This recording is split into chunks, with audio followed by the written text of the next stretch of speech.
Hey, how's everyone doing? All right. Um, so clearly we had a bombing of a hospital recently. So I'm going to bring this over here and we'll just chat through this. They haven't actually confirmed who did the bombing yet. There was one video that I happened to see. It was a very small video, just like a thumbnail almost, and it sounded like something flew over there and just dropped that. So from what I know, from the way it sounded, it definitely sounded like a missile coming in. I know Israel claims it was a rocket. I didn't know that Hamas had any kind of rockets that would do damage like that. As far as I understand, they'll probably claim that Hezbollah was involved. But from what I saw, it looked like an airstrike to me. So I'll just leave it at that until all the details come out, and we'll just go through this video. He's Al Jazeera's senior political analyst. He joins us now from London. Marwan, we've watched a bombardment continue now for 10 days, but does something of this magnitude change the calculus here? Well, certainly today was worse than anything we've seen before. The idea that a school is bombarded, a hospital is bombarded, apartment buildings are bombarded, many hundreds of civilians die. Right. So just on that point, this is a hospital. It's full of people that need help, right? These are people, you don't go to a hospital unless you're sick, right? You don't just show up there to hang out. It's not a fun experience. Clearly in this environment, it's awful, right, to be there. So no one goes there just to hang out. They might have been there for shelter. Who knows? Let's take a look at, where is it? This is it. This is where it happened. I think it was right here. The Al Ali Hospital, right here. Right, so it's in northern Gaza. This is the area that Israel's been telling these people to evacuate from, where they dropped the leaflets down and said, hey, you need to get out. Well, unfortunately, it's also the place that is the most populated. So I'm not sure how old this map is, but I'm sure it's fairly accurate. So you can see here, it's about as much as I can zoom in. Northern Gaza is one of the most populated areas, right? So this is what Israel is telling them to evacuate from.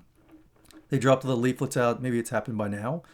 But they're trying to squish them all in here to southern Gaza by Egypt, probably to get them to leave, essentially. So already you can see the issue that was going to happen, right? When they're telling Gaza, you need to evacuate, you need to get everybody out of the northern area. Well, that's where all the people are, right? So you're basically saying you need to evacuate Gaza, at least a bulk portion of it. Hey, stop. At least a bulk portion of it, right? So they want them to evacuate. So you can already see that's kind of impossible to do in that time frame. I think they gave them a little bit longer. But this is the area where this hospital was bombed. I think it was right in here. Yeah, right in northern Gaza. So it's in the area that Israel said they were going to attack. They'll probably justify it by saying that, we gave them leaflets, we told them to evacuate, before they invaded someone else's area again. But that's what happened. So could this have been Israel? Absolutely. 100% it could have been. They have the capabilities. They will feel justified because of the initial terrorist attack, right? And in their minds, they'll be totally fine with it. Not to mention, you can see there's a history of recent history, at least. We're not going to go back thousands of years. We'll just go back to recent history, back to 1917. You can see what happened, right? As the Jewish folks came in, they felt biblically justified to kind of take this land over. So that's what happened, right? You get all the way up to here, right? Really, really bad. You have the Nakba, 1948, pushed everybody out, which everyone's claiming this is going to be the second Nakba, potentially, depending on how it goes. But you can kind of see the trend line here of what, Israelis would like to do, the Jewish folks would like to do. They think this is their promised land and they feel justified. Hey, stop! And they feel justified in taking it back, right? In their minds, they're like, well, we're biblically justified, so this is perfectly fine. We can take all this land back. And I've already explained, biblically, you're not justified. God would never give you land. Let's go all the way back to like Canaan, right? Let's go all the way back. Let's just say that it's completely occupied, even though this isn't representative of that whole area. But let's just say this little sliver, right? God's not going to say, hey, this is your promised land. I want you to go have this land. If it means that you're going to have to genocide all of these people off of this land, and I know this isn't representative of the entire land, just work with me. He's not going to say, I'll give you this land, it's yours. But you're going to have to murder everyone on it. You're either going to have to subjugate them into being servants or slaves, or just kill them. Because you probably won't want, your men having relations with those women, right? Because they're not from Israel, right? They're not Jewish. So they would go in there, they would devote everything to destruction, they would take all the war spoils, they would take all the animals, agriculture, precious stones, everything. They would treat that land as if it was theirs, even though it was already occupied. Somebody was already there. So, right? And God's not in the real estate business. God's not like, oh, this is your little parcel of land, this is your parcel of land, this is your parcel of land. You're supposed to work that all out. Like, God gave you intelligence and free will and compassion and empathy, and you're supposed to work all this out amongst yourself. Because at the end of the day, you're all part of the same family, right? You all go up to the top, right? This is God up here, right? And then everybody up, Libby, come on. And then everybody else is below it, right? So God sits up here and then everything else is below it. So we're all part of the same house, the same family, right? So it's not like these are people that you have nothing in common with, right? You can't treat them as if they're others, as if you have nothing at all in common with these people. We literally all have the same parent, right? All have the same parent. There's only one God. It's just one. It's not multiple, nothing like that. I mean, I know the Trinity is difficult to understand, but I think by now, the Trinity might be a little easier to understand, right? God, whenever God decides to, can come to earth, can, incarnate into a body, right? And that body will be something that we can relate to, something that we have something in common with, because as far as being in the presence of God, you'll have to wait for that to get all the way home. But you can see what's going on here, right? At least from recent history, from 1917, per the Palestinians, right? The way they would see it, right? You look at the map, you see the population, you see what's going on here. So you can imagine why Israel would want to, here's the hospital here, right? It's northern Gaza. Here's the population density. You can kind of see why Israel may want to push people out from northern Gaza, right? Because guess what? What's in northern Gaza? A lot of people, right? A lot of Palestinians. This is southern Gaza, some more big chunks in here, right? More of the bigger, I guess, like cities or areas there. But the bulk is in northern Gaza. So that's what they wanted to clear out first. Plus, then they can push them all out into Egypt and just create a refugee crisis. So that's northern Gaza. There's your population. Here's your hospital. That's definitely within their strike zone. As far as, would Israel do it? Why wouldn't they?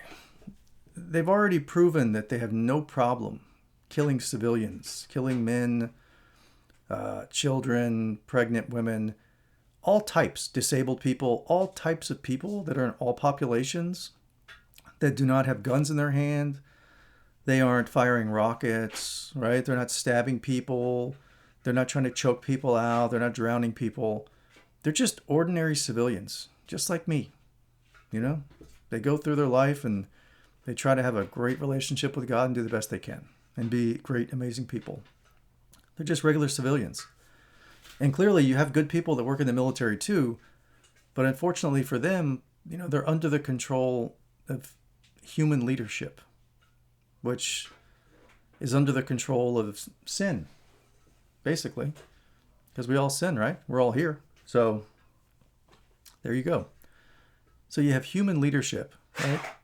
And then humans have what kind of problems? What kind of problems do they have? They have problems with pride and greed and lust and envy and indulgence and wrath and sloth. So your leader, unlike God, has all of those issues right there. And others. That's just a short list. But, right? Murder, things like that, it's under wrath. But you get the point, right? Selfishness, huge. Huge with human beings. And you add free will with all of that sin, and you run into some very not so nice situations.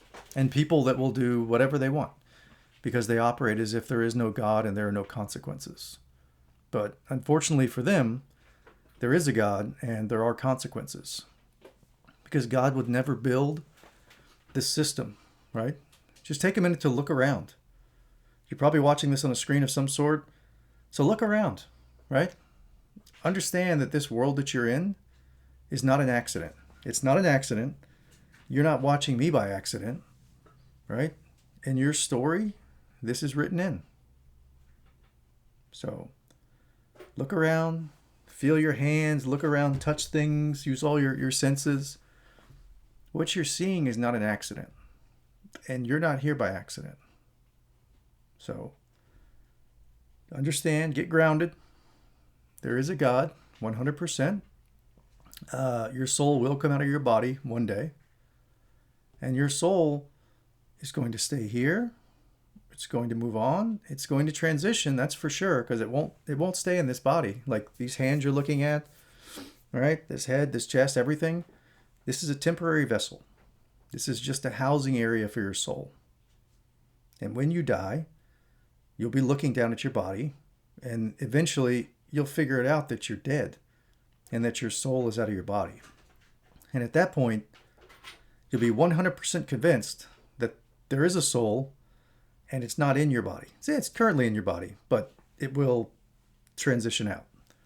And then you'll be convinced of the afterlife, and all of you atheists will be cured.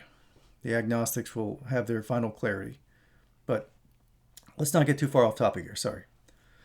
So this is the hospital, northern Gaza, right? It's about 4 miles across there. Population density, most of the people cram-packed in there, which is why Israel wants them pushed out. So, would they bomb this hospital? I don't see why not. They've already proven that they don't care about killing civilians, right? Their good guy status, good person status, however you want to look at that, is gone. Regardless of the terrorist attack that happened, right? There's plenty of evidence that happened. So that group, Hamas, are they wrong? 100%. Nobody is debating that. If you ask them, they might say it's because, Israel came in there, the Jewish people came in there and pushed them off their land. And like I said, go back to the map. Do you think they have a case for that? Yes. Do the Palestinians have a case that the Jewish people in recent history came into their lands and pushed them off from roughly 1970, all the way up till now? Do they have a claim for that? Yes. Can it be proven? Yes. Is the justification for what the Jewish people did biblical? Yes, I would say so. They wanted to create a Jewish state. Unfortunately, as is happened in the Bible, in the Old Testament, their claim to land is based on biblical or godly revelation, right? They were told by God, right? And then Moses, they got them out of Egypt and they went and took over all the land. But it's based on their communication with God. So they believe that God told them they could have this land, which is probably why they wanted to come back and resettle it after they were pushed out again. There's been many times when they were pushed out of Jerusalem and come back. But they believe that God wants them to have this land. And that's why they feel justified in coming back in recent history at least, and pushing all the Palestinians off their land. They pushed them out. I'm not a historian, so I don't have time to go back here and tell you exactly how it happened from 1900 on, every little instance, skirmish. But they did come back again, and they feel that biblically they're okay to do this, and that God wants them to have this land. That's their justification. So they don't mind from 1970 just pushing everyone out, the Palestinians pushing them out, and then they got them all squished down here into the West Bank, into certain areas, right? And they got a few of them squished into Gaza, of which it appears they would want to go ahead and move that remnant out and just push them down here into Egypt. So they want to clear out northern Gaza, which they've done. And then this hospital gets bombed. And like I said, I've seen one video where it absolutely sounds like a missile coming in, maybe even a airplane overhead, maybe, but definitely some kind of projectile coming in really quickly and blowing up that hospital. Did not sound like a car bomb, from the one video I saw. And it was just like a little thumbnail. It was very hard to tell. But Israel has some of the most capable military technologies in the world. Israel is built for war, right? They are a group of people. Israel, it's not just Jews that live in Israel, but Israel as a state is built for war. They have a huge military budget. They have lots of fancy military technology. Every video that I hear coming out of Gaza, all you can hear in the air is just drones flying everywhere. And those are the ones that are low enough that you can actually hear them, right? Trust me, I'm sure they have drones up there that you can't hear, that are high enough up that you can't hear. But every time you see an interview in Gaza, all you're going to hear is they have drones everywhere. So don't tell me that Israel doesn't know exactly what happened, right? Whether this was some rocket of some size, right, that Hamas has, that no one's seen as of yet, that for whatever reason they were trying to bomb a different area of Israel and it just so happened to land in one of the most populated areas at a hospital. Is it possible? Well, sure. Most things are possible. Is it probable? No, not in my eyes. Not from what I saw, not from the small video I saw. But either way, Israel knows exactly what happened. They have drones all over Gaza, right? If a female cat has kittens in Gaza, they probably know about it.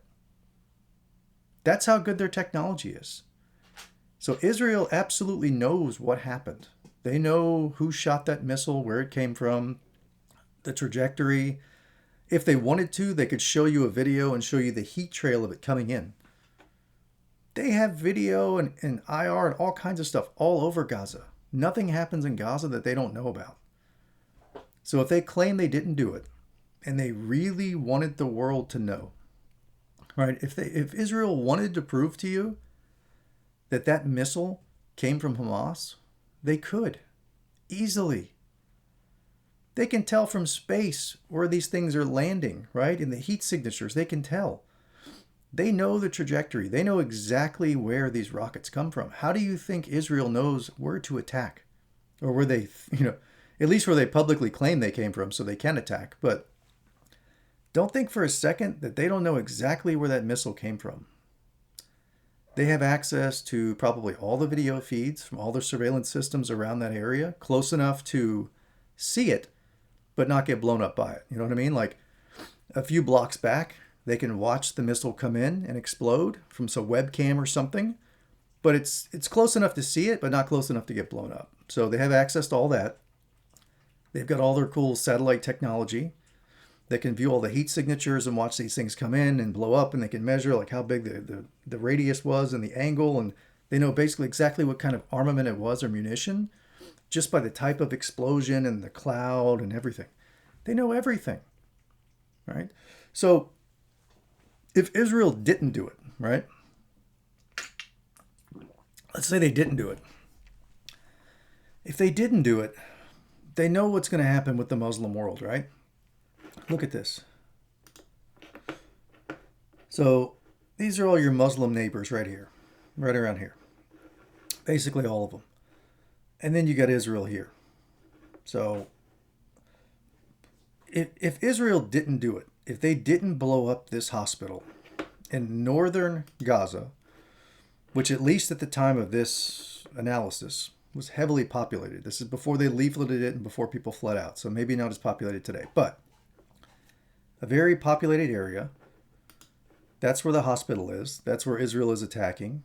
And I think there's only 3 big hospitals there, at least per Google Maps. So this is critical for northern Gaza to have this hospital working. Now, would they blow this up? Absolutely. Why not? But if they did blow it up, they're going to upset every one of their they're going to upset every single one of their Muslim neighbors. So if they did it and they got caught, this would be suicide. Because as technologically advanced as Israel is, look at the size of Israel. Look at their population. Was it 8, 10 million, something like that? I think 10 million might even be inclusive of the West Bank and Gaza. But let's call it 8 or 10 million, somewhere in there. You're going to go up against every Muslim nation around you. It's bad enough what Israel has done to the civilian, innocent population, right, of Gaza, this little tiny sliver here. Let's go back to this map here. So it's bad enough what they've done to Gaza in here compared to the size of Israel. But then look at all their neighbors, all their Muslim neighbors over here. It would be suicide for Israel to do this and get caught. So if they didn't do it, all I'm saying is that unless they wanted to commit suicide, being completely surrounded by Muslims, and Muslims and Jews have a very nasty history, and a lot of that goes back to their biblical mandate that God just gave them this land and it's theirs, and you can push anyone off that you want, and you can kill them if you need to, and you can take all their stuff. If they got caught doing this to this hospital and blowing up civilians, which is just on par for what they've been doing anyway, publicly, they've already said they're going to treat them like animals. Hey, Israel, don't insult animals, because animals don't act like humans. They don't pull this kind of nonsense. Animals take what they need, and that's it. They don't go around taking a bunch of stuff that they don't need. And they're built for that for a reason. But it would be absolute suicide for Israel to be caught doing this on the public. They would be a public pariah if they got caught doing it. But I'm telling you right now, Israel knows exactly who did it. Was it them? It's very likely from the video I saw and just from what it looks like Israel is trying to accomplish here in the region. I wouldn't put it past them. They've already proven that they will kill innocent people. They don't care about that. The state. I'm not talking about individual Israelis, which includes Jewish people, but Israelis in general, right? The Israeli state. They are capable of killing Palestinians in this war and anybody in Gaza. They've proven it. They will kill civilians. You got, what, 600, 800 kids dead so far? Not to mention the rest. Who knows what the numbers are? They keep going up daily. Maybe it'll say in this video if I ever get back on topic. Sorry. But going back to the point, Israel knows. They have all the cool technology. They've got the video feeds. They know exactly what happens. So it would be suicide if they got caught doing this. And why they would do it? Maybe they just want to remain biblically relevant. I don't know. We've already kind of blown apart the Bible. I told you, what's wrong with the Old Testament. It's horrific. And how, that's why they rejected Jesus. Right? They rejected Jesus and they killed him. Because they wanted a warrior. They wanted someone, like Moses that would go out and send the armies out to clear the lands, or Joshua, or any of the other ones, right? They're people of war. That's what they idealized. They wanted a David. They didn't want a Jesus, right? They wanted Jesus to be David, but Jesus wasn't David because Jesus was Jesus, which is just his first name, but he was Christ. He was God incarnate who walked on the earth. And because of that, he was nonviolent. Because you can only imagine that God wouldn't want to see all of God's children, right? All of these. Not just... And that goes back to the whole chosen people thing, right? The way they see it is that Israel, or the Jewish people, right? Just Jewish people. This is their state. But Jewish people, they're God's chosen people. That's what they always claim, right? As if you could think of a more proud way, which is a problem, right? So as if you could think of a more proud way to identify yourself by saying to the rest of the world, I don't want to zoom out too far here, but let's just say to God, right? If you're God, you're looking down on this, at least Earth, right? We'll take it. We're not going to go out to the universe and things like that, but just here, we'll keep it here. So let's say you're God and you're looking at this. All of this is God's. All of these people, these creations, the animals, the plants, everything in the ocean itself, the atmosphere, all of it. You can't see the stars and things in here, but you get the picture. All of this is part of God's house, God's family, God's creation from the top all the way down. Everything, all of it. So all of it. So why would God look at this, just this small section? Why would God look at this and say, hold on, let me see here. I gotta pick some people here. I gotta be real specific here. So let me see. I'll pick these people right here. So let me pick these people right here and say that those are my chosen people. Even though that's going to create pride, right? And it's also going to create what? Envy and lust in other people and eventually wrath, right? And greed and things like that. But it's going to create pride. You don't have a chosen people.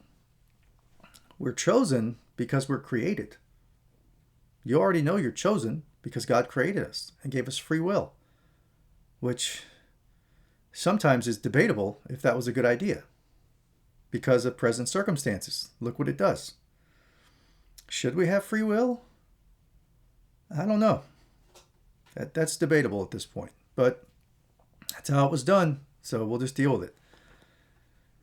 But God would never say that these are my chosen people, because it's going to create so much pride in these people, it's going to turn into arrogance. And then it's going to create envy in everyone else because they're not the chosen people, right? God just chose these people. Why didn't he choose these people or these people? So it's going to create massive amounts of pride and arrogance in those people, which is going to be problematic for them. It's going to create envy in pretty much everyone else, right? And then that's going to turn into wrath, which is going to turn into war and violence and everything else, which, if you've looked at the Middle East recently, it sounds plausible. So that whole theory is blown out. So getting back, I got off topic again, sorry. But that's essentially why it would be suicide for Israel to do this. But if they wanted to remain biblically relevant, because we've already blown up the chosen people, this is my land, this is the promised land. There's only one promised land, and we're absolutely not there yet. We're here instead. But we'll fix it. So we've taken care of the Old Testament. That's done. It's just violence and greed and things and terrible ideologies, right? So we got no chosen people, no promised land, right? So where does that leave them? Potentially biblically irrelevant, aside from the fact that Christ happened to come from that region. Are they trying to remain biblically relevant? I don't know. Are they crazy enough to commit suicide to do that? Maybe. All I know is that Israel knows who caused this. And if they wanted to show you all that cool data I was talking about, the heat signatures and trajectories and all that, the mapping from the satellites, if they wanted to show you all that, they could. So they could put this whole situation to rest. Everyone accusing Israel, Israel accusing Hamas, maybe Hezbollah of assisting them because the Hezbollah has better capabilities, better funding, better capabilities. They're more, I heard someone say they're more of like a professional team as opposed to a smaller league team, whatever. All I know is I haven't seen anything from Hamas, right, recently that would show that they have any kind of capabilities like that rocket. I think that's just too much firepower, as far as I understand. Could Hezbollah have been involved? Maybe. That's possible. Would they blow up their own people? It's unlikely when your enemy is, from their perspective, right, is Israel. That's the one who's attacking them right now. Israel is the one who's been pushing the Palestinians off the map. Just recent history, since 1917. We're not going to go back too much further. So the Palestinians have seen them push them off the map, right? Relegated to these tiny little areas of which they're trying to push them off the last piece, which is Gaza. So would Israel do it? Probably, yeah. I would guess so, right? To get rid of that last little chunk of population there, they probably would. But it'd be suicide. So why doesn't Israel bring out all that cool technology and show you exactly where that missile came from?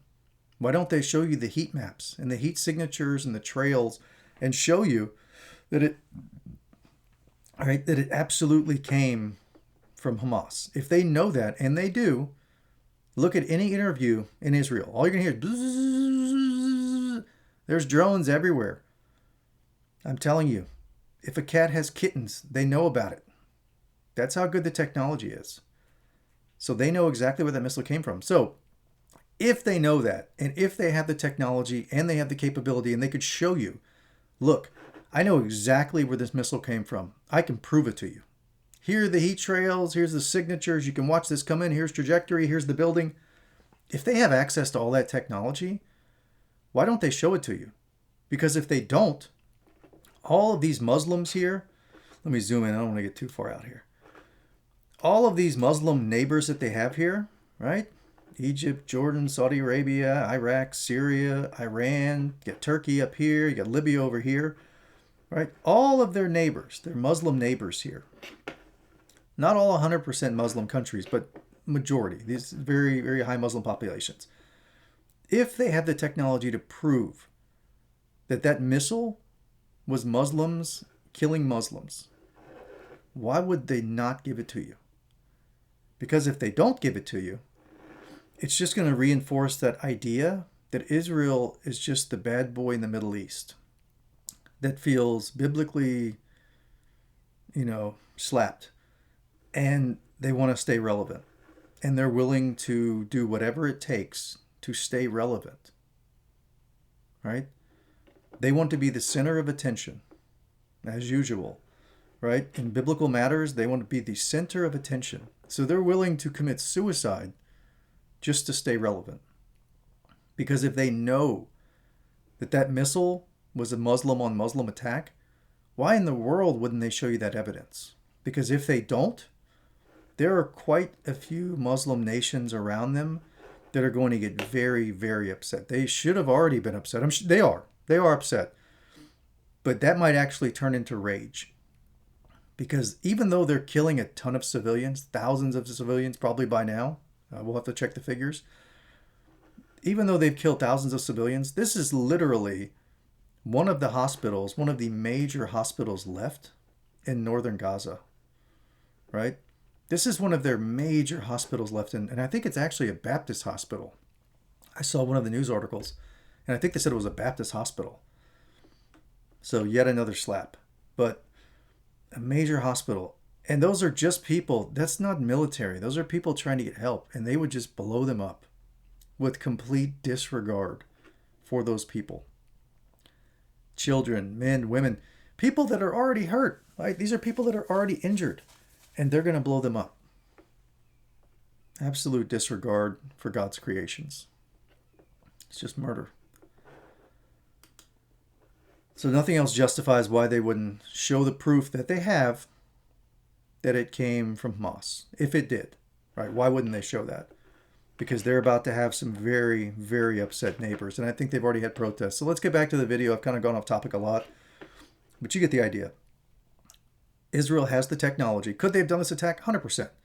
They've got tons of JDAMs, of which I think they buy the guidance kits off the U.S.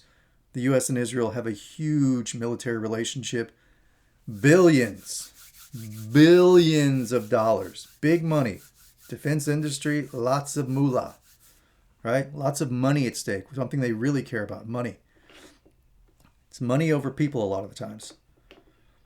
So, do they have the technology? 100%. Which means they also have the technology to tell you exactly where that missile came from, exactly what type it was, how the wind was blowing that day, where the smoke plumes went. They know everything. All of it. So they're not telling you, which leads me to believe maybe it was them. It could have been. That's for sure. Definitely could have been, and that'll come out eventually. But it absolutely could have been. But the smoking gun for me is the fact that they won't release the proof that they have that it absolutely came from Hamas, because they could easily do that. They have too much technology deployed in Gaza. They can see every heat signature that happens there. If you fart, they can probably see a little puff of smoke come off of your ass. Okay? That's probably how good the technology is right now. So they know where that missile came from. Well, let's get back to the video. You get my point, right? They want to push Israel out. Not Israel, sorry. They want to push the Palestinians out of the nation they created, which is called Israel, which before was Palestine. And now it's Israel with slivers of places where Palestinians are allowed to live. So let's get back to the video. Sorry if I ran off topic there. Within hours, that's a perpetual massacre. This is a massive. That's the video I was talking about. So it's the one up here in the top right hand corner. But they always show it in this thumbnail, and it's much better. When you see the audio and you see it live, even though it's from far away, you can hear something screaming in and striking. It sounds just like a JDAM. But they don't, no one's put that On a video out by scale we itself that haven't I seen found. probably since the Second World War. And it is not, more of the same talk about collateral damage. This is not collateral damage in a war situation. The last 2 days, we've heard from the Israeli leaders, notably the Israeli president himself, Ishaq Herzog, saying that there are no innocent Palestinians in Gaza, saying that they are all. Can you believe that statement? There are no innocent Palestinians in Gaza. That's a ridiculous statement. That doesn't make any sense. So you're saying that I think it was like 2 million or something like that, people in Gaza, so 1 or 2 million. You're saying that 2.2 million. You're saying that those people are all terrorists. You just labeled over 2 million people terrorists. Terrorist nation. Honestly, do you think that Israel would have left them there, would have left Gaza there that long if 2.2 million people were terrorists? They would have just let them live there. If you had 2.2 million terrorists in Gaza, do you understand that that attack they had recently on the 7th? It wouldn't have been 1,500 or 2,000 people rushing out into Israel to kill people. If that statement is correct, that the people in Gaza are all terrorists, you would have had 2.2 million Palestinians rushing out into Israel to murder people if they were all terrorists. Responsible for the attack on southern Israel. And hence, this massacre does, in fact, take the shape of a genocide, because there is now a stated clear intent to hurt the Palestinians. Right. They are not collateral damage, killed by mistake in a bombardment of the. No.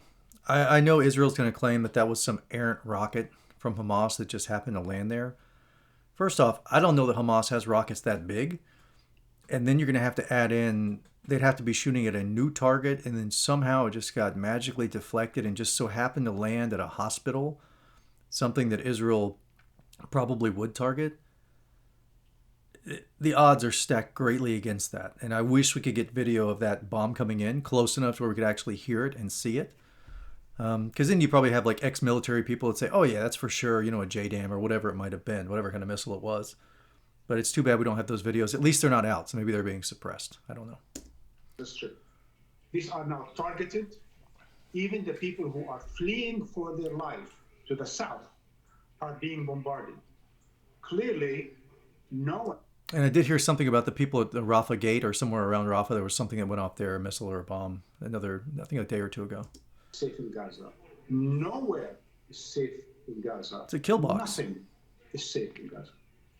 Marwan, we've seen, attempts at the UN Security Council for a resolution. Nothing's happened there. There have been multiple calls from human rights organizations for some kind of a ceasefire, also a humanitarian corridor. Neither of those things. Yeah, and I think Hamas even said they would release everyone. They would release all the hostages, at least the non-Israeli hostages, if they would stop the bombing. So that's interesting. And I'm sure Israel would say, oh, it's just a ploy. They're not really going to release them. It doesn't matter. If Hamas says publicly that they're going to release everyone if you stop bombing, I would think you at least stop the bombing to either prove them wrong or to get those hostages back. But if they let the non-Israeli hostages go from the other countries, if they let them go, then the only country that has a dog in this fight, I don't even like the way that sounds. Sorry. I hate dogfighting. But even though they would have no claim to this, right? It would just be Israel at that point. If all the other hostages were let go from the other nations, the only country with an interest in this would just be Israel, aside from the political fallout and the implication of other. So yeah, everyone would technically be involved, but as far as hostages go, it would just be Israel. But it's interesting that Hamas says they would release all the hostages, at least the non-Israelis, if Israel would just stop bombing them, and Israel won't stop bombing. They continue to bomb. So these other countries, I have no idea why you don't condemn Israel publicly every single day. your hostages, if nothing else, just to prove that they wouldn't do it, Israel should stop the bombing. Just to see if they'd release them. And if they don't, at least you can say, hey, you said to stop the bombing and you'd release them. We stopped the bombing and you didn't release them. At least you could say that. But by not stopping the bombing, now you're giving Hamas cover. They can say, well, we'd like to release them, but we can't because you keep bombing. So why they don't stop bombing, I have no idea. They need to stop all this destruction. Hamas needs to stop firing rockets. Israel needs to stop bombing them out of existence. The hostages need to be let go, and they need to get back to the negotiating table. That's the only solution that's going to work. Otherwise, they're going to create something akin of World War III. If they get all the Muslim neighbors to come in against Israel, and then, because of military agreements, other countries get pulled in because Israel is attacked, even though Israel is causing this. Not the initial event. The initial terrorism was horrific. Everything else since then has pretty much been on Israel's side. Israel could have stopped this by not reacting or choosing a different way to react. Going in without missiles and bombs, taking your teams in, trying to get the hostage, basically a hostage rescue operation. That would have been the only appropriate response if negotiations failed. But instead of that, they took the opportunity to try to wipe Palestine off the map because they want to claim Israel for themselves. They want to get those pesky Palestinians out of the picture. So the terror attack, as horrible as it is, would give someone like Israel's leadership, Bibi and his crew, the opportunity to start a war, to get those people out of Gaza. And then once Gaza is gone, then you can focus on the West Bank later. You just have to keep whittling them away, right? You have to, you got to take your time. You can't do it all at once, right? Look how it worked over time. Look at these percentages up here of land control. Look how it worked. Here's your Nakba, 1948. You see how this all happened? And then you go to 2014, it gets even smaller. Well, let's say out of this war, you get everybody pushed out of Gaza. Then later on, they can start to work with the West Bank and eventually clear them out too. So you can understand why the Palestinians will be a little upset. But let's get back to the video. Sorry. Happened. Where are we at now in terms of mediation or some path forward? Does what we're seeing tonight change the political calculus potentially for members of the international community? It must, of course, but the international community has proven to be impotent and indifferent in large part. And clearly the part of the international community that... Look at that kid. Does he look like a terrorist? I don't know if that's his father or who that is next to him, but does that child strike you as a terrorist? Because he got blown up like a terrorist. He was attacked and almost killed like a terrorist. Who knows what kinds of medical issues he's going to have long term, what kind of PTSD he's going to have, if he's going to be able to sleep, will he be able to hold a job. There are ramifications from that attack that child will never forget because they'll be up here for the rest of his life. So if you wonder how terrorists get created, it's probably just like that. Because when that child grows up, all he's going to remember is that Israel bombed him and tried to kill him. So would that kid end up being a terrorist later on, or what you would consider a terrorist? Maybe. Who knows? Would that kid be justified? I don't know. Did anyone bomb you when you were a child? Were you in that position when you were a child? Because if you were, it might create a wrath inside you that consumes you for the rest of your life to where all you want is vengeance. And vengeance will just eat your soul up. But it happens. People get wronged like this and they can't forget it and they can't forgive. And if you can't forgive people, it's going to turn into vengeance and wrath. And it's going to eat your soul up and it's going to make you do horrible, sinful acts that will then attach to your soul. So it's a very vicious cycle. If you don't learn to forgive people, it's going to turn into vengeance. And that vengeance is going to make you do things that you're going to create sins. You're going to sin against God because you're not going to follow directions and you're going to hurt people. And when you hurt people, you're going to sin and that sin is going to attach to your soul. So if you don't forgive people, you're going to end up committing acts with your hands and your mind that are going to put sins on you, right? You're going to take that in. And that's because you couldn't forgive people. If you could have forgiven people like God wants us to do, right? When people have wronged you, forget their trespasses. If you can forgive them, it'll prevent you from doing overt acts that you can't take back, right? When you violate somebody, when you hurt them, assault them, kill them, stab them, hang them, whatever, when you do those things, you can't take them back. They're done. Nobody can take back the bomb that blew this kid up or the building that fell on him or whatever happened to him that he's in the hospital. Something happened because of the bombing. So you can't take that back. It's already done. He's already there. He's dealing with it. So you have to learn how to forgive people. Otherwise, you're going to do things that are going to create sins that are going to attach to your soul. So has been flexing its muscle. It has been I'm making a video. Empowering Israel. Watching the German Chancellor today just wants to make you cry, as if never again means never again to a certain people, not to humanity, as right. if the Palestinians are people of a lesser God. Right. There are no people of a lesser God. God created all of us, right? We're all members of God's family. There's no lesser people. The only people that think that are human beings, because we're lesser than God. And we haven't figured it out yet. We haven't evolved to that level. We haven't figured out how to love all others. We don't know how to do it. That's why we live like this. This is how we live. We live in our little tribes, right? You got this tribe and this tribe and this tribe and this tribe and this tribe and this tribe. We live tribally. And if you look at the world, you want to zoom out some, you can see all the various little tribes we have. You got big tribes, you got little smaller tribes. But that's what these are. We live in tribes. We have our own little cultures, our own languages, our customs. We don't live as if we're part of God's house. Only one God, only one house. No borders in here, it's just everybody. So it's God's house. But we live tribally. We live as little tribes. These are all tribes, and we all fight with each other, and we war over resources, and we talk badly about others. We gossip and things like that, and we think we're better than everybody else, and our pride gets out of control. But that's how we live. So we live in little tribes. But he has a good point that, the whole chosen people and lesser people, there's no lesser people. We're all human beings.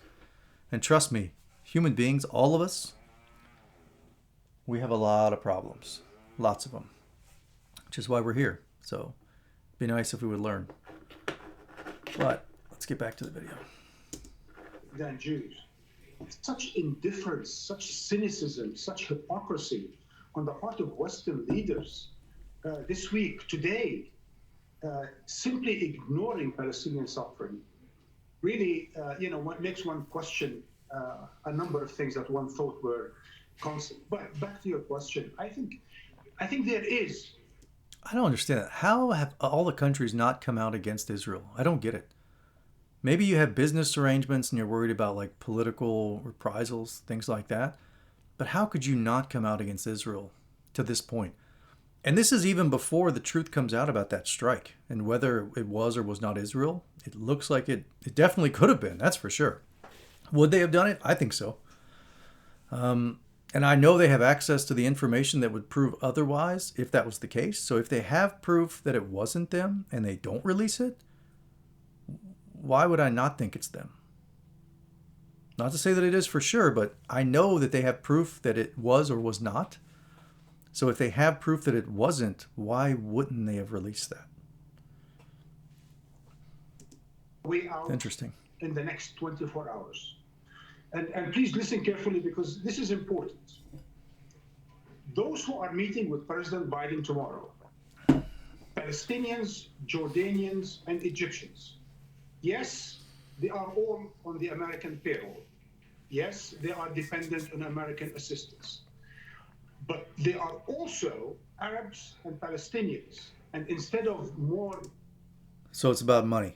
They need things from the United States. So they're meeting with them because there's political arrangements. And what did he say? Let me see. American assistance. But they American are assistance. also Arabs and Palestinians.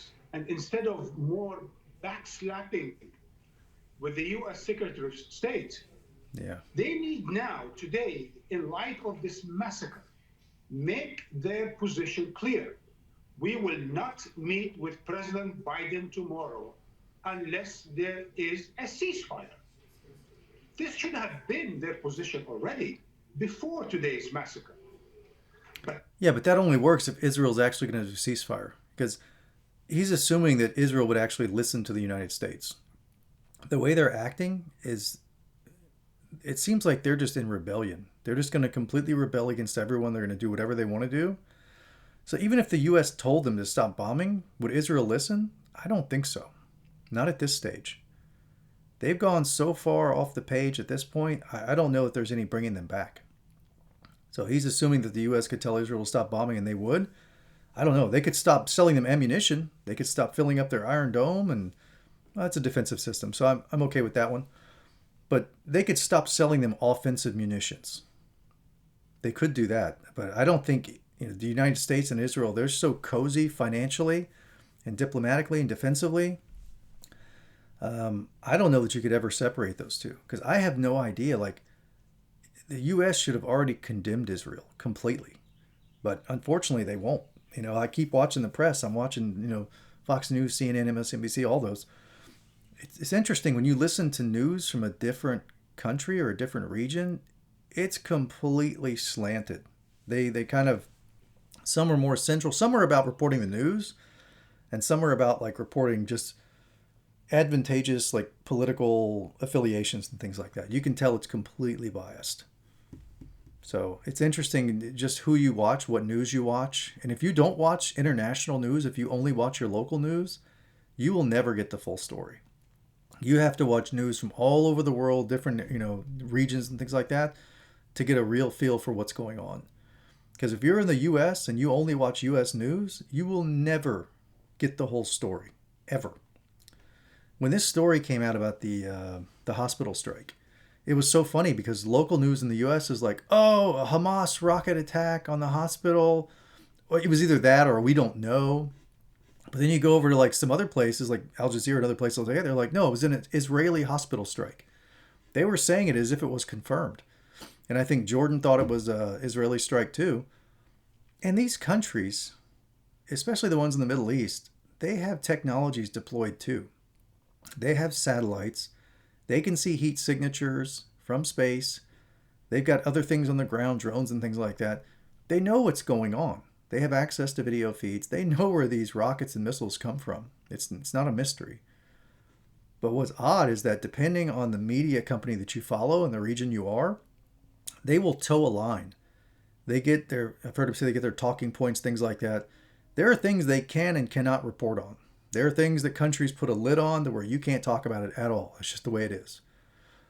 So you're never going to get the complete truth, but some news agencies really toe their government's line. Like, it's like the government hands them this thing and says, hey, here's your script. Go ahead and read it. I want you to say this. I want you to say it could have been Hezbollah. I want you to say it could have been Hamas. It could have been, or it was them. Or, say it definitely wasn't Israel, even though we know that it probably was, especially the U.S. They have tons of technologies and things like that, plus cooperation. There's part of Five Eyes. They know exactly what happened there. They know. The intelligence agencies 100% know exactly where that rocket, missile, truck bomb, whatever it was, they know. They can look at the heat signatures in slow motion. They can tell where it came into. They can see the trajectories. They know. They all know. So why they won't tell us is beyond me. Maybe because there's like some script they want to play out, some narrative they want to go through. I don't know. They call it the world stage for a reason. Sometimes it feels like we're just watching little dolls and they're up there. You got the mysterious hands, right? Just dancing these little dolls around. And that's how it works. But they know. So just be careful about watching just your local news because you'll never get the full story. That today's massacres with hundreds, perhaps more, of Palestinian deaths, thousands of casualties within one day. This definitely Thousands. requires a Palestinian. I heard 500. Okay, at least a Palestinian position. Those Palestinian officials in Amman who are getting excited about meeting the American president should take a political position, a moral, ethical position on the Yeah. side of their people. By simply saying, we will only meet if you, the American president, put pressure on Israel, that is also on the American payroll, not just American payroll, $4+ billion a year from the American taxpayers. Certainly, the American president has leverage with this genocidal Israeli government. And I think it would be not only a Genocidal, I huge think, is accurate at embarrassment, this point. this would probably be the biggest setbacks of all setbacks of the past 2-3 years. If Yeah, this will Arab set the Middle leaders, East on fire. especially the Palestinian leader, tell the American president, look, we cannot afford to be complicit in your supported war crimes against the Palestinian people anymore. Right. I think it's doable. I think they can get. Yeah, I don't know how you justify if you aren't overtly against what Israel is doing to the Palestinians, especially in Gaza. I don't understand like how you consider yourself a moral person. It's called "Thou shalt not murder." It's a very simple commandment. It's not difficult. You have small instances where you can defend yourself because of people who act in evil ways. Very small defensive emergency situations you can defend yourself. This is not defense.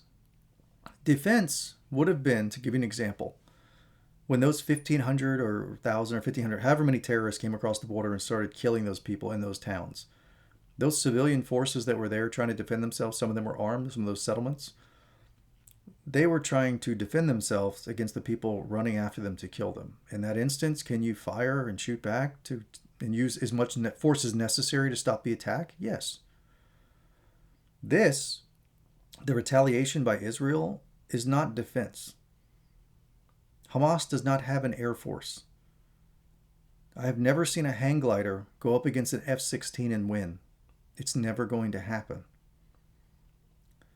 Those little unguided rockets they're popping off towards Israel are not a threat to an F-16. They can fly higher than they need to. They can get over the tops of those rockets. They can avoid them. They can fire in glide bombs from 100 miles away if they wanted to. So it's not a threat. You've got people in a kill box. And the majority of those people are just civilians, like these people in the hospital here that got blown up. So Israel doesn't have any high ground, no moral high ground at all. This is not self-defense. This is an assault. And at this point, it's a genocide because of the amount of people being impacted. And they're trying to push them off the land into Egypt, which has closed the border, which completely complicates things. But they probably don't want the refugee crisis. And they want Israel to have to deal with this. So, but this is not a defensive situation. And I think it will put enough pressure on President Biden as he makes his long flight to Amman, Jordan, to reconsider and to start putting, I think that got put on hold. applying some pressure on the Israeli government to stop the massacre against the Palestinians. Yes, please do. Marwan, as we watch these pictures here, and we're watching pictures from Al Shifa Hospital, where a lot of the injured have been taken after that blast at the Ali Arab Hospital, and you and I have spoken about how Does she look like a terrorist? Position or the U.S. tone on What about the girl on the left? Is she a terrorist? Gaza has shifted somewhat over the last few days. As we see these pictures, do you think any of the people in this video, those children, all of these people involved, they're the ones that are getting blown up and maimed and killed, and other relatives are, right? Their mothers, fathers, brothers, sisters, husbands, cousins, all of that. Do you think they're ever going to forget this for the rest of their lives? Do you think any of these Palestinians are going to want to be friendly with Israelis or Jewish people for the rest of their lives? Even though Israel, the nation, did it, they'll probably, because the majority of it's Jewish, they'll probably put this on the Jewish people too. But you can see how this kind of violence just begets more violence. When you do things like this to people, they're never going to forget it. And people have a very hard time forgiving. And when they don't forgive, it turns into violence and anger and wrath. That's the penalty of not forgiving people. But people are people. We're human beings. We're not God. We're souls in bodily vessels. So a lot of these people, because of what happened, they'll never forget it. They'll consider it the second Nakba, and they'll forever have animosity towards Israelis or Jewish people. And then the cycle just continues. If you don't forgive, that wheel of violence just continues, right? Someone attacks you, you won't forgive them, you get angry, you attack them, they get angry, they attack you. It just goes on forever. And the military industrial complex is okay with that because it keeps all the money flowing, right? All the tax money from the governments, it keeps it flowing into the offensive and defensive industry. And it's all because we don't love people, we don't respect people, we don't forgive people, and then that turns into violence, anger, and wrath. That's why. We don't love and respect people, so we attack them. We attack them, they can't forgive us, they get angry, they are full of wrath, then they get violent and they do things, and then the other party does the same thing, and it's a vicious cycle. So we need to learn to love and respect people and figure out how to get along. Because if we don't, chances are, because we're humans, we will not forgive. Like God would want us to, we will not forgive them. It's going to turn into anger, and then that's going to turn into wrath and violence. And the whole cycle is going to keep going, and you're just going to keep pumping tons of money in. Money that you could be using to build up your countries and make them amazing and help people. But instead, you're going to dump billions upon billions of dollars into fighting and killing each other because it's what you've always done. If it's one thing humans are really good at, it's getting angry and hurting people and hurting the planet and slaughtering the animals. Anger and violence is something that humans are really, really good at. And that's why this place looks like it does. It's why we murder all the animals. It's why we murder each other and rape and kill and stab and everything else. We're just a violent species in general. And it's all because we don't know how to love and we don't know how to respect people. Love would fix this place. But we have yet to figure it out. We do it in small amounts with a small group of people close to us. We'll love them. But everybody else, no way. We only love a few people, a few little circle. We'll love a few. But we haven't figured out how to love everyone. So you learn to love, learn to respect people, right? Love. When you figure that out, we can fix this place. But until then, you'll just keep getting anger and wrath and violence, which has been human history up until this point. And as you can see, we still haven't figured it out. Including a huge amount of injured children and women.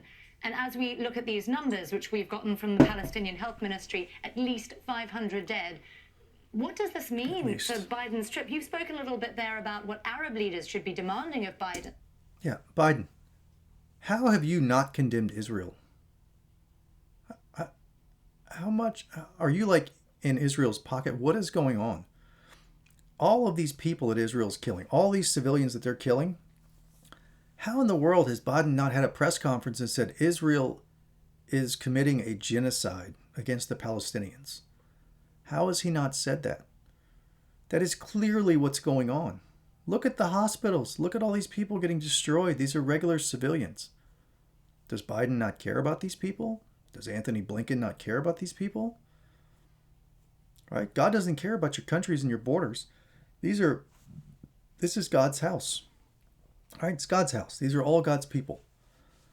So how can you sit by Biden and not say anything about Israel, about your PM friend, Bibi, who's committing this genocide? how can you not call them out? I don't understand that. And you're in the Middle East this week, so let's see what you do.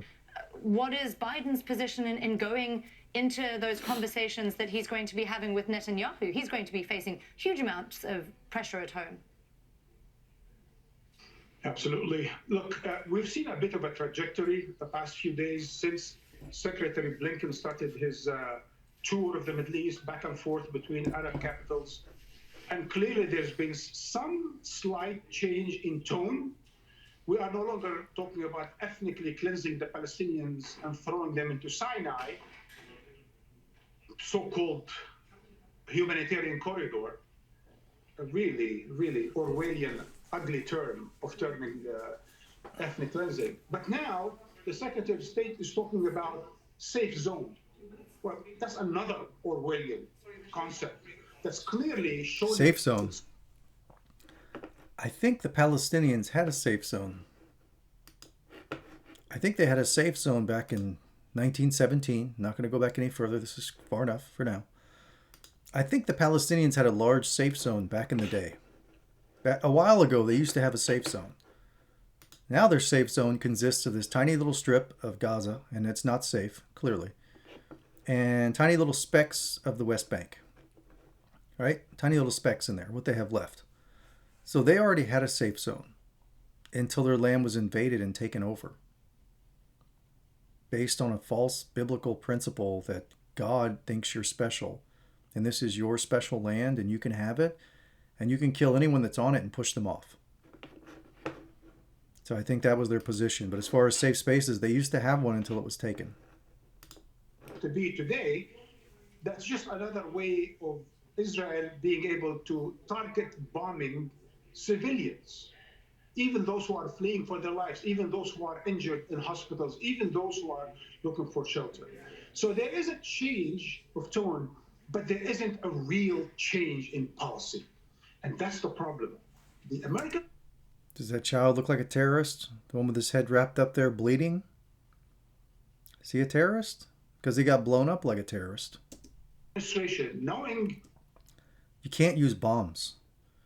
There's no way you can use a bomb in an urban population and not have collateral damage. And you are allowed 0.00% collateral damage. You cannot hurt innocent people. You have the option for emergency self-defense. Emergency self-defense. That's it.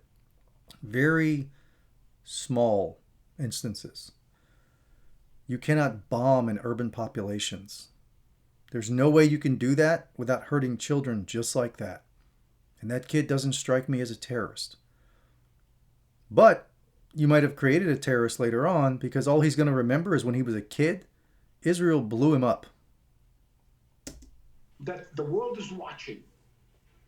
And it must be taking some initiatives aside from its unconditional support to Israel's genocidal war. And it has become now truly. And who knows, and those bombs, like clearly those bombs aren't designed to be good for your lungs. So whatever powders, chemicals, and things like that are in those bombs, if you inhale those, I'm quite certain that's not going to work too well, like with your lungs and your body. It's going to reject it. I'm quite certain whatever is in there is not designed to be good for you. So when you inhale all these particulates and these exploded bombs, who knows what kind of health problems that creates down the road. Immediate problems, of course, with the heat and all the particulates, whatever they are.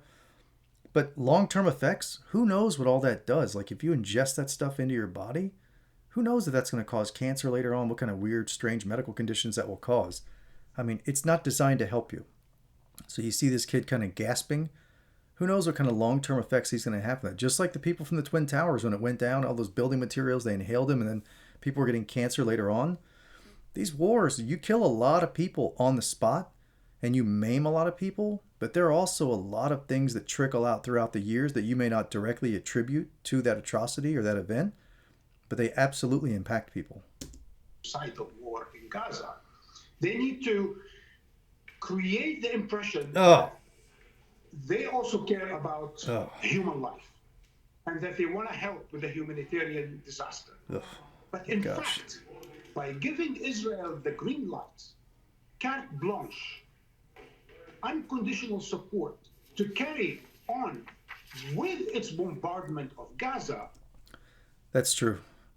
By not denouncing him, it's like the U.S. is actually part of this attack. They're selling him munitions. Thankfully, it was just for, I think, the Iron Dome, so a defensive system. I think that's all they sold him. That was public anyway. I'm sure they sold him all kinds of things, but they sold him, replacements for the Iron Dome to protect against the rockets from Hamas. So that's self-defense. That's okay. But if you're not condemning Israel at this point, and trust me, the U.S. knows what really happened with that bombing of that hospital. They have lots of technologies just like Israel and their military buddies. They know exactly what happened.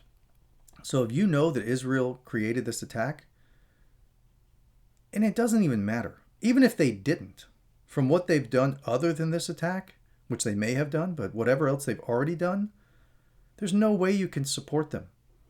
If you do, the U.S. is supporting a genocide. If you're on Israel's side during this, you are supporting a genocide. Biden needs to come out and absolutely denounce Israel. He has no choice. If you want to claim to be a just country and a moral country, what is it? One nation under God? Okay. Well, if that's true, there's no way you can support a country destroying civilians like this. It's impossible because God wouldn't support it. They are not helping at all. They're simply putting a band-aid over a cancerous policy that is leading to a continuous, permanent, perpetual massacre of a people who are basically more or less unarmed and just trying to survive. Wow. Marwan Bashara there, Al Jazeera's senior political analyst, sharing those thoughts with us from London. Thank you very much, Marwan. Let's bring in Marwan. Okay. So that's it. Yeah. So that's where we are. We've got an attack on the hospital. It seems like they're trying to clear out the Palestinians. A lot of them were in northern Gaza. They've evacuated them. This hospital is right around here. Look on Google Maps right here. It's like a major hospital in northern Gaza, so they need the hospital. Could Israel have done it? Absolutely, they could have. Israel knows exactly who did it. The U.S. knows. Probably other countries do. They have technologies deployed all over this area. They have satellites that can check heat signatures and things of that nature. They know where that rocket missile came from. They won't admit it. Israel won't. They won't show you the proof of where it came from, which is problematic. Because if they did know and it wasn't them, I can't imagine why they would want all of their neighbors around here who are majority Muslim. I cannot imagine why you wouldn't release the data that you have proving that it wasn't you. And even if it wasn't, what you've done so far, it seems like you're trying to commit suicide in the region. Because you're the only non-majority Muslim country in this neighborhood. Let's zoom in a little bit. So in this small little neighborhood here, right? Turkey, Syria, Iraq, Iran, which you clearly have problems with, Saudi Arabia, Jordan, Egypt. You got Libya over here. Got Kuwait over here hanging out. So your problematic countries would definitely have an issue with this, like your majority Muslim countries, like right in here. What you're doing, it seems like absolute suicide. I mean, you've already had problems with your Muslim neighbors forever, and now you're going to try to genocide people out of Gaza? Just because I understand you were attacked. That's correct. That was absolutely wrong. It's heinous, wicked what those people did. But your response is just as wicked. You're doing the same thing. You lost any moral high ground you had. In your attack, you're destroying all of these innocent people. So you claim that those terrorists were bad people, right? Because they attacked you and they killed innocents. So you claim, oh, they're bad, they killed innocents. Look what you're doing to the Palestinians now. You're no better. And in fact, your kill count is way higher. So who's the bigger terrorist? It's like 1,300 people. They weren't all Israelis, but they were in Israel, were killed in the initial terror attack. So that's horror. It's horrific. It's wicked, 100%. And God will make sure that they pay for it. But that's up to God. That's for God to deal with justice like that. You can immediately defend yourself. That's true. But at the end of the day, That was roughly 1,300 people that they killed, innocents. How many innocents have Israel killed now? What's the kill count up to? It's way over 1,300. It's probably in the thousands. And that's just immediate deaths. That's not follow-on deaths from medical complications, mental trauma, suicides, things of that nature. Their kill count's way higher, and they're not even done. It seems like Israel's just getting started. And that hospital attack, that they know who caused that. And for whatever reason, they won't release the data, proving that it wasn't them. So that's interesting. But they're creating problems with all their Muslim neighbors here. So no matter how you look at it, Israel is committing genocidal activities against the Palestinians. And they're focusing on Gaza now. And I'm sure if you ask the Palestinians, they might eventually try to squeeze the rest of the Palestinians out of the West Bank at some point in time, but they'd have to get them out of Gaza first. Either way, it seems like Israel is committing political suicide because they are surrounded by Muslim majority countries and the Palestinians are majority Muslim. So I don't know if they're just trying to remain biblically relevant, but being a biblical villain is not a good way to remain relevant. Because it seems like they're going down the road of the Old Testament, that old cycle, right? They're saved out of Egypt. They have a covenant with God. God gives them commandments that, they don't follow. They rebel against God. God hurts them. The way it's written, God raises up other armies against them and doesn't protect them, and they get destroyed. And then eventually, basically, they're sorry, they're crying to God, I'm sorry, and then God comes in and saves them. So you see that in the Old Testament like over and over and over. It's kind of a cycle that happens. And as much as I despise the Old Testament just because of the violence and the concepts in there don't make sense, especially like the Promised Land, things like the chosen people, come on. God would never do that. Creates envy in people, creates pride. But at least for that cycle, it kind of matches what they're doing now. They're in the rebellious stage. And it's probably going to lead to something bad happening if they don't stop. So hopefully we all, as humans in the world, as God's creations, we figure out how to love people and we figure out how to respect people. Once we figure out how to love people, we can fix this place. But unfortunately, our species is very, very good at disliking others and hating others and stealing land and taking war spoils and just running around like wretched people, right? Full of sin, doing whatever we want, operating like there is no God. Well, there is a God, and the system is just. So you're going to get back what you give out to other people and animals on the planet and everything, right? How you treat others is how you will be treated. So I would recommend that we all figure out how to love people and respect people, because that's the only way we're going to fix this place. And if you want to see what happens when you don't have love and respect, look around. Look at this place. We live in a den of sin, and you can see the repercussions from that. Look at what's happening. Look at the world. The world is screwed up because of that little cheat sheet right back there, because we haven't figured that out yet. And until we figure that out, this place won't get fixed, because it's going to require all of us to follow God's advice for us. Because God created this place, so God probably has a pretty good idea of how things are supposed to operate. So if we continue to live in rebellion, we'll continue to get what we've been getting. But when we learn to listen to God's advice, we'll save ourselves. That's it. Just remember, God loves us, and it's going to provide all the guidance and tutelage that we need to help us save this place. But it's not going to work unless we listen and then act.